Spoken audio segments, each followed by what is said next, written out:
खुश होऊन तुम्हाला आशीर्वाद देईल। बेटा मी तुझ्यावरती प्रसन्न आहे, मी तुझ्यावरती खुश आहे। तर देवाला यज्ञ नको आहे, तर देवाला आज प्रीती हवी आहे। नवीन करारात काय पाहिजे देवाला? म्हणा शेजाऱ्याला काय हवी आहे? प्रीती विना जीव सुना साजही। बोला, प्रीती विना जीव सुना साजही।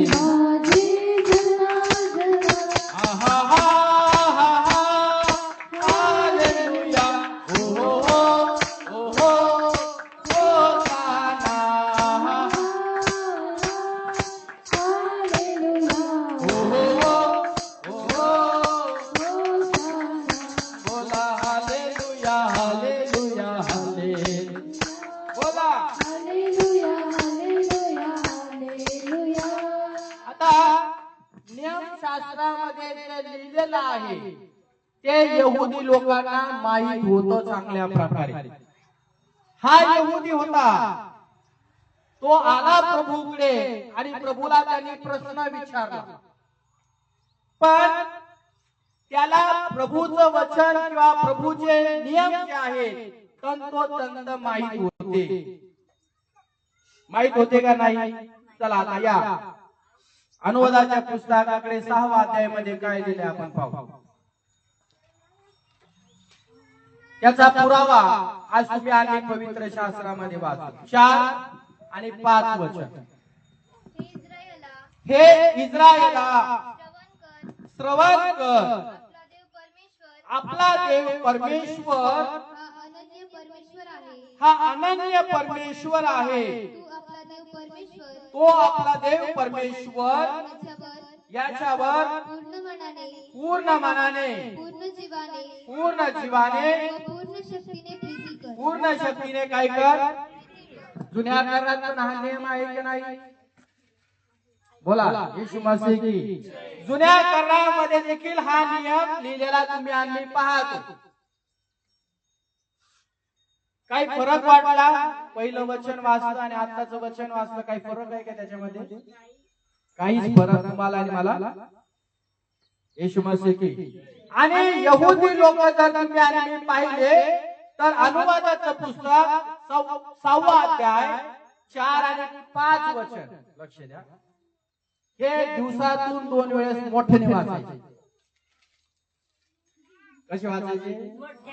शेजाऱ्याला सांगा कसे वाचायचे। अनुवादाचं पुस्तक पुन्हा 6वा अध्याय 4 आणि 5 वचन। यहुदी लोक दिवसातून किती वेळेस वाचायचे? बोला, किती वेळेस? कारण हे महत्त्वाचं होतं म्हणून ते काय करायचे? दिवसातून 2 वेळेस। बोला सगळं 2 वेळा वाचायचे। आणि कधी कधी त्यांना असं वाटायचं मग की हा नियम आम्ही दिवसातून 2 वेळेस वाचतो म्हणून तो फार महत्त्वाचा समजला जायचा। महत्त्वाची गोष्ट आपण काय करतो? पुन्हा पुन्हा रिपीट करतो आपल्या कानावर, डोक्यामध्ये बसावी। पुन्हा पुन्हा आम्ही बोलतो, पुन्हा पुन्हा आम्ही बोलतो, पुन्हा पुन्हा आम्ही बोलतो। का?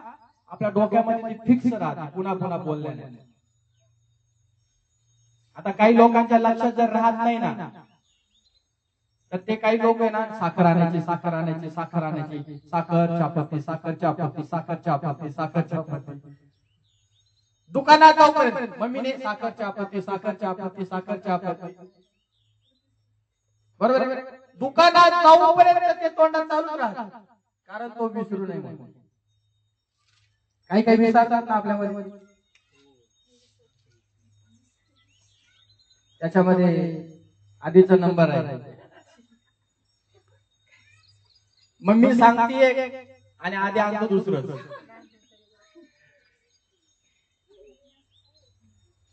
हे खरं आहे म्हणून दिवसातून 2 वेळेस ते त्या ठिकाणी मोठ्याने वाचायचं, कारण त्याला महत्त्व दिलं जायचं। आता काही लोक महत्त्व मानत नव्हते म्हणून ते वाचत नसत।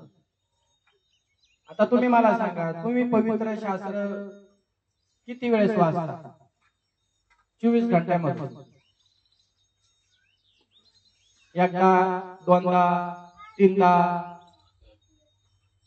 चारदा. चला, सकाळी 11 वाजता आणि संध्याकाळी एकदा. बरोबर आहे? बरोबर आहे का नाही?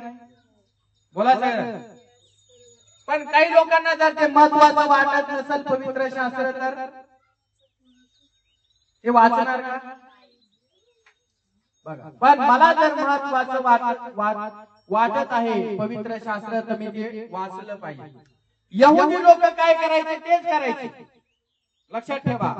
पण बाकीचे जर नियमाकडे तुम्ही आणि जरी पाहिलं, जे नियम त्यांच्यासाठी तयार केले होते त्याच्याकडे ते दुर्लक्ष करत असतात. येशू मसीह की वचन वाचा 5 मध्ये काय लिहिलं आहे? तू आपला देव परमेश्वर याच्यावर पूर्ण मनाने, पूर्ण जीवाने व पूर्ण शक्तीने प्रीती कर. लक्ष द्या. आता यहुदी लोक हे वाचायचे माझ्याकडे बघा, परंतु याच्यात चिंतन म्हणून त्यांनी केलं का? बघा, दोनदा वाचून सुद्धा बघा बरं, चिंतनाने म्हणून त्याच्यावरती करत नव्हते. ते म्हणतात सकाळी एकदा वाचायचं, तू आपला देव, वाचा वचन, तू आपला देव परमेश्वर याच्यावर पूर्ण मनाने, पूर्ण जीवाने, पूर्ण शक्तीने प्रीती कर. ते फक्त दोनदा दोनदा वाचायचे, पण ते महत्वाचं मानत नव्हते. फक्त वाचन चालू ठेवा. असं आहे की आपण पवित्र शास्त्र वाचतोय, परंतु आपल्या जीवनासाठी ते महत्वाचं म्हणून ते आपण स्वीकारत नाही. वाचायचं म्हणून वाचायचं नाही. पास्टरने सांगितलं रोज सकाळी पवित्र शास्त्र वाचा, म्हणून मी वाचतो. हालेलुया. पवित्र शास्त्र वाचायला सांगितलं पास्टरने 2 टाइम, म्हणून मी वाचत आहे. 2 टाइम प्रार्थना करायला सांगितले, म्हणून मी प्रार्थना करत आहे. असं आहे. तर वाचा आणि ते लक्षामध्ये पण ठेवा, म्हणजे त्याचं अनुसरण पण तुम्हाला आणि मला करायचं आहे. पण यहुदी लोक फक्त ते वाचत होते, वाचत होते, वाचत होते, पण त्याप्रमाणे वागत नव्हते. म्हणून प्रभू येशू ख्रिस्ताला नवीन करारामध्ये देखील हे वचन पुन्हा पुन्हा त्यांच्या समोर मांडावं. येशू मसीह की. आता वाचा मत्ते 22 वचन क्रमांक 40 काय लिहिलं आहे? हे नवीन करारामध्ये आता या 2 आज्ञावर सर्व नियमशास्त्र व सर्व संदेष्टाचे ग्रंथ अवलंबून आहेत. या 2 आज्ञावर म्हणा सगळेजण, या 2 आज्ञावर नियम काय लिहिलं आहे? नियमशास्त्र. नियमशास्त्र म्हणजे पहिले 5 पुस्तक व संदेष्टांचे ग्रंथ. आणि जेवढे जुन्या करारामध्ये संदेश झाले किंवा लोकांना संदेश सांगणारे लोक झाले, लोकांची कान उघडणी करणारे लोक झाले, देवाचा निरोप त्यांना देणारे लोक झाले. पुढे काय लिहिलं आहे? संदेष्टांचे ग्रंथ अवलंबून आहेत. म्हणजे आता यशाचा ग्रंथ धरा, मोशेचे ग्रंथ धरा, म्हणजे जुना नियम किंवा जुना करार तुम्ही आणले धरा. जेवढे संदेश त्याने लिहिले, यशकेल धरा, एस्तेर धरा, अजून कोणता आहे? जकरिया धरा, इर्मया धरा. वाचा पुढे काय लिहिलं आहे? आणि हे ग्रंथ कशावरती अवलंबून आहे? आता फक्त 2 आज्ञावर. आता एवढे पुस्तक तुम्हाला मला बरं, जुन्या करारामध्ये किती पुस्तक आहेत? यस, जुन्या करारामध्ये किती पुस्तक आहेत म्हणा? 39. आता 39 सोप्या भाषेत सांगतो, 39 जर पुस्तक जुन्या करारामध्ये आहेत, फक्त आता त्याला 2च नियम दिलेले आहेत. 29 किती? सॉरी, 39 पुस्तक आपण वाचायचे, पण त्याच्या पाठीमागे फक्त 2 आज्ञा आपल्या डोक्यामध्ये ठेवायच्या. हा पुढे काय लिहिलं आहे? हा 40 वचन. या दोन आज्ञावर सर्व नियमशास्त्र व संदेश त्यांची ग्रंथ अवलंबून आहे. अवलंबून आहेत. कळतंय तुम्हाला? बोला, कळतंय की तुम्हाला? 39 पुस्तकात फक्त किती नियम पाळायचे तुम्हाला? सगळ्या संदेश त्यांचा सारांश त्यांनी फक्त किती वचनावर घेतलाय?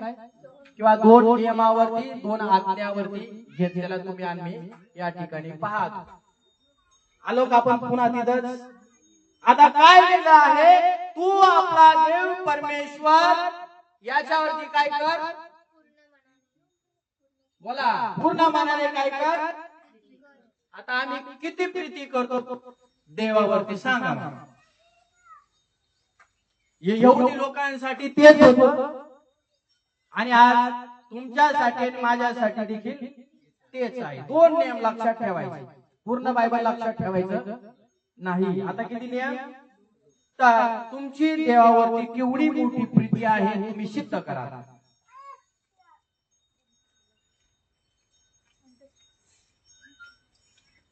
सांगा बाबा, तुम्ही प्रभू येशू ख्रिस्तावरती किती प्रेम करता?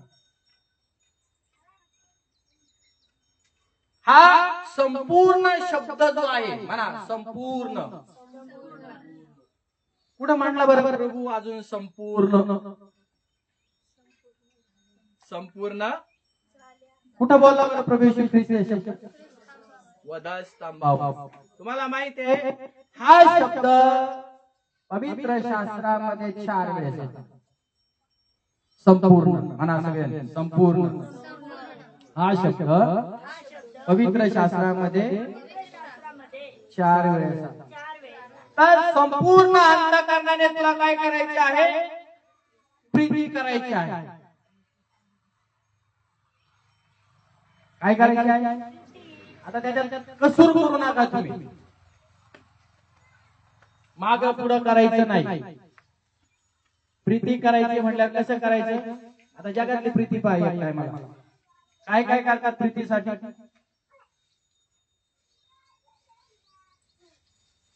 कळालं तुम्हाला? जगातलं प्रेम बघा, 3rd क्लास प्रेम. त्याच्यासाठी काय करतात लोक?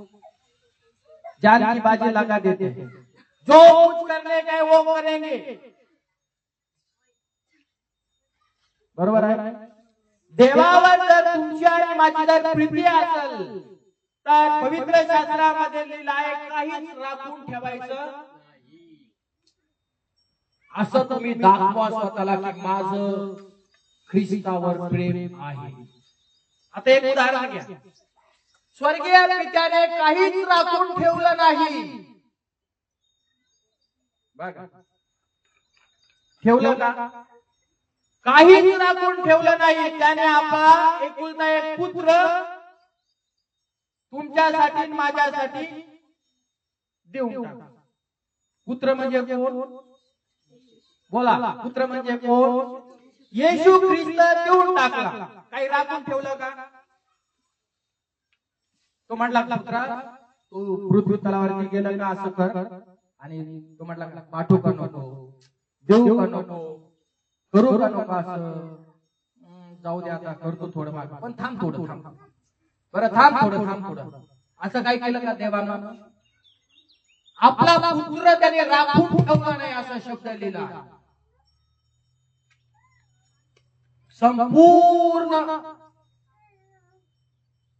तो शब्द आहे. कसर केली नाही, काट कसर केली नाही. आता तुम्ही जुन्या करारामध्ये ज्यावेळेस देवाने अर्पण मागितलं कायीने हाबेलाला, बरोबर आहे?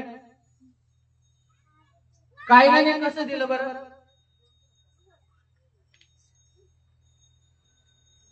संपूर्ण मनाने दिलं का? उदाहरणार्थ घेतलंय बरं का. संपूर्ण मनाने दिलं का? भेट अर्पण संपूर्ण मनाने दिलं का? नाही दिलं ना. काय केलं त्याने? काय केलं त्याने? बरोबर बोल. काय केलं? काय ठेवलं त्याने? त्या द्यायचं होतं पण कसं दिलं त्याने?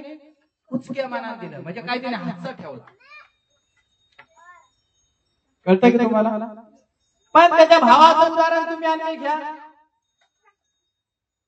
काय केलं हवेलाने? या सांगा.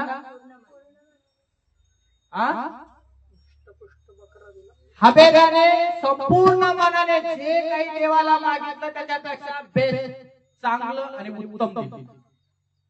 त्याला म्हणतात संपूर्ण प्रीती, संपूर्ण आज्ञाचं पालन. दोघा भावांमध्ये फरक कळाला तुम्हाला आणि मला? आणि मग आम्हाला देखील प्रभूवरती प्रेम करताना माग पुढे बघायचं नाही. प्रार्थनेला बसताना प्रार्थनेला बसा. आमेन. वचन वाचायला बसले तर वचन वाचायलाच बसा. भक्तीला निघाले ना तर भक्तीलाच निघाले पाहिजे तुम्ही. त्याच्यात माग बघायचं नाही. जायचं होतं पण आता काय करावा.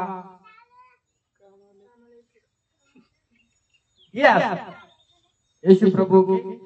तर निघायचं तुम्हाला मला प्रेम प्रगट करावं लागेल. तुम्ही देवावरती प्रेम करता तर मागचा पुढचा विचार करायचा नाही. भक्तीची वेळ भक्तीला, प्रार्थनेची वेळ प्रार्थनेला, देवाची वेळ देवाला, अर्पणाची वेळ अर्पणाला, गीत गाण्याची वेळ गीत गाण्याला, सगळ्या वेळेच्या वेळ झालं पाहिजे. जगातल्या गोष्टीला मनुष्य तर एवढं महत्व देतोय का नाही? वेळेच्या अगोदर जातो, तिथं माग पुढे करत नाही. 2 रुपयाची तो म्हणतो जास्त जाऊ द्या वस्तू, काय घेणं देणं, चाल जाऊ द्या, जास्त घेऊ आपण 2 रुपयाची. बरोबर आहे काय? पण देवाची ज्यावेळेस वेळ येते त्यावेळेस आम्ही काय करतो? काहीतरी हातचा आमच्या पाठीमागे आम्ही राखून ठेवतो. म्हणून त्याने या ठिकाणी यहुदी लोकांना हा नियम पुन्हा एकदा दाखवला. आणि नवीन करारामध्ये देखील तुम्हाला मला हेच सांगितलेलं आहे, काही राखून ठेवायचं नाही. वाटतं ना मनात, पेरणी करून टाका.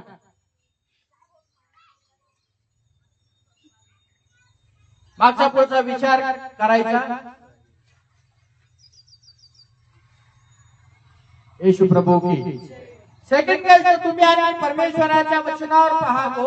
आपण जर संपूर्ण मनाने किंवा संपूर्ण अंतःकरणाने देवावर परमेश्वरावरती जर प्रेम करत आहोत, येशू मसीह की, तर हे 4 मुद्दे आपल्या डोक्यामध्ये फिक्स ठेवायचे.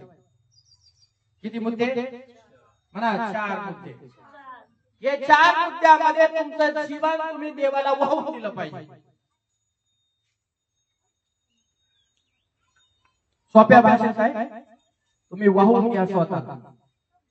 स्वतःला परमेश्वराला देऊन टाका. स्वतःला परमेश्वराला सोपवून टाका.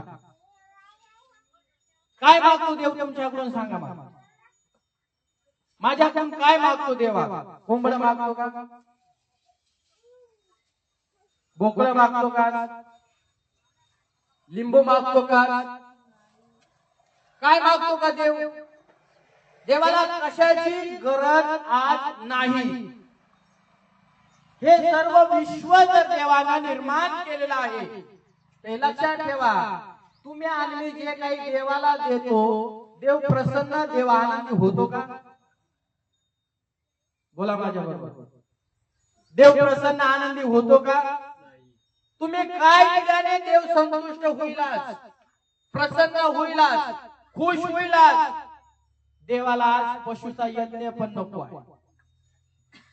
कोंबड्या कापल्याने देखील देव संतुष्ट होत नाही, बायबलचा प्रभू. आणि बोकड्या कापल्याने पण संतुष्ट होणार नाही. तो जुना करार होता, म्हणून तिकडे हवेलाने दिला आहे.